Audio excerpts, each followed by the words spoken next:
Hey everyone, it's ACJ back with the second part, part 2 of the Photoshop Basics series tutorials. This is going to be roughly going on saving your files for different purposes for online and print and what have you.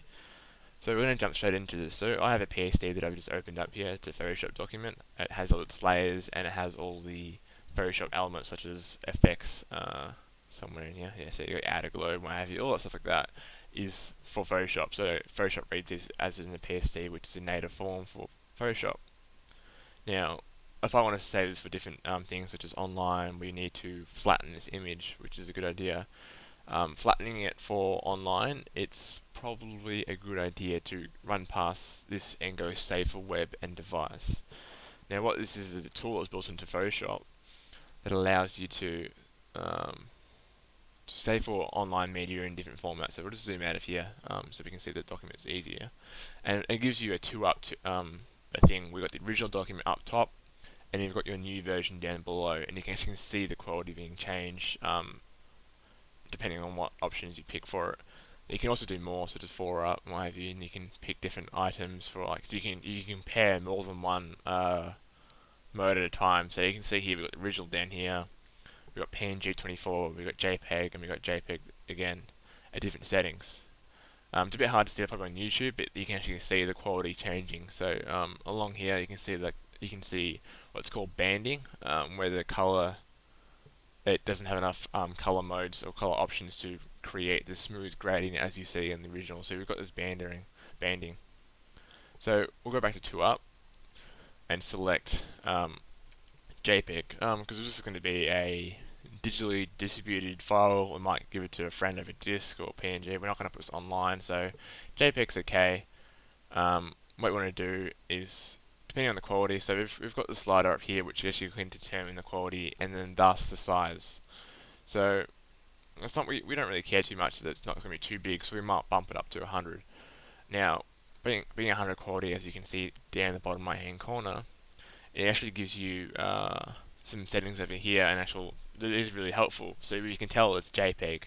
We can tell how big it's going to be. So right, it says 200k, 200 kilobytes, and then on 2 megabit connection, it's going to take 2 seconds to load. And we can change this connection speed to what have you, so we can have a 14 kbs modem and what have you. These is really helpful for finding out how fast your image is going to load, say if you load them online. So say if I'm going to load this one online, I need it to reduce, say, down to under 100k.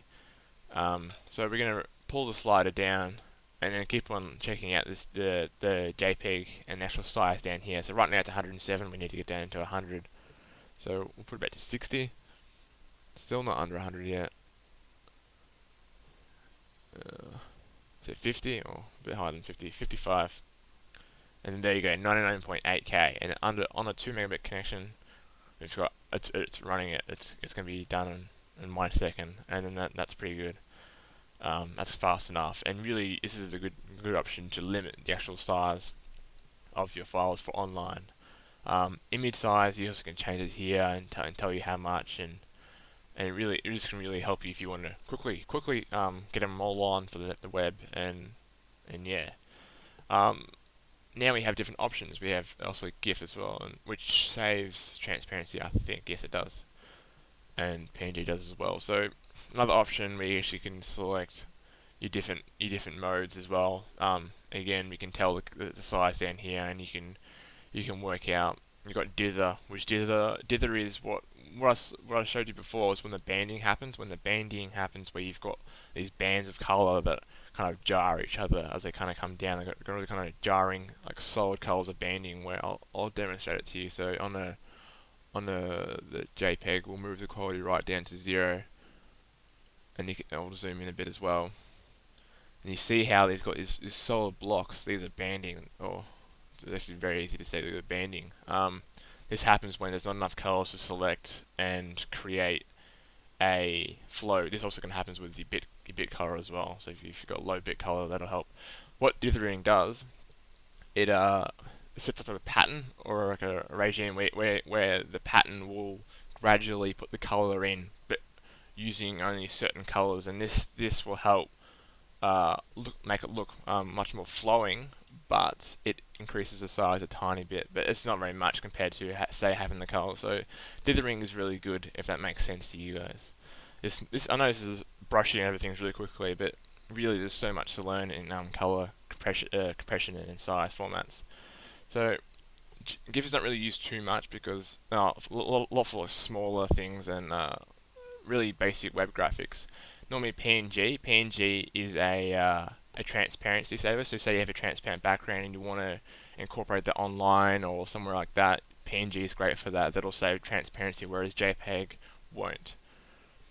And then so you've got the basic settings like that where you can muck around. This is really powerful if you want to get into deeply, where you can find what size you want and how fast you want it to be on a website and what have you, and then muck around and change the scale and what have you with colors later on. So if you want to also go into other stuff like that, we can go into other formats such as tiff. Tiff is it's a raw, but it also keeps Photoshop layers as well, like a PSD does. Um, but it won't. I don't think it will keep such things as the Photoshop elements like the out of glow and effects like that. So you can say it was TIFF, and it will keep its layers. You've got all these JPEGs, which are the uncompressed versions of the JPEGs, whereas before we saw the compression of JPEGs. You've got PNG and what have you.